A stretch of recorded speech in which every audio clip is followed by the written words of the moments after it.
वेदांत अपौरुषेय ज्ञान का विचार करता है या पौरुषेय का? जो ज्ञान एक जीव का है, जो किसी जीव को जागृत, स्वप्न या सुसुप्ति में अनुभव में आता है, यही कौन सा ज्ञान है? ये ज्ञान को बोलते हैं पौरुषेय ज्ञान।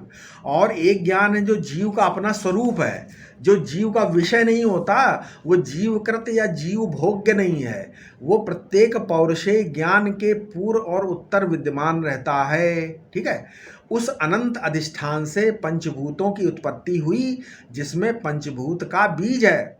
उसको जानने की प्रक्रिया ये है कि जब आप अपने को निर्बीज जानोगे, तब फिर आप क्या है, जगत के मूल कारण को निर्बीज जान सकोगे। जब निर्बीज और निर्विशेष की एकता को पहचानोगे, तब कहीं जाके तत्व ज्ञान आपको प्राप्त होगा। समझ में आया? श्रुति निर्बीज ब्रह्म का निरूपण करती है, तुम्हारे मनोराज्य का या किसी बीज का निरूपण नहीं करती। जो यास्क मुनि ने, लोग बोलते यास्क मुनि ने बोला है क्या, जायते अस्ति विपरिणमते वर्धते अपक्षीयते विनश्यति, ये वर्णन किया है, वो तो उन्होंने ये दुनिया पैदा होने के बाद अपना अनुभव करके लिखा है ना। परंतु जब श्रुति बोलती है क्या, यतो वा इमानि भूतानि जायन्ते येन जातानि जीवन्ति यत् प्रियन्ति अविशम विशन्ति तद विजिज्ञासस्व तद ब्रह्म।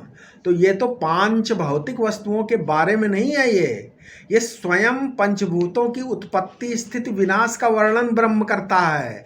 नहीं, मतलब ये पांच भौतिक वस्तुओं के बारे में नहीं है, ये जायन्ते वगैरह जन्मादि, ये क्या है, स्वयं पंचभूतों की उत्पत्ति स्थिति विनाश का वर्णन ब्रह्म से करती है। श्रुति के अनुसार ब्रह्मज्ञानियों की ब्रह्माकार वृत्ति उत्पन्न होकर ब्रह्म का ज्ञान होता ही है। श्रुति बोलती है कि ब्रह्माकार वृत्ति अगर उत्पन्न होगी तो ब्रह्मज्ञान होएगा ही, है ना।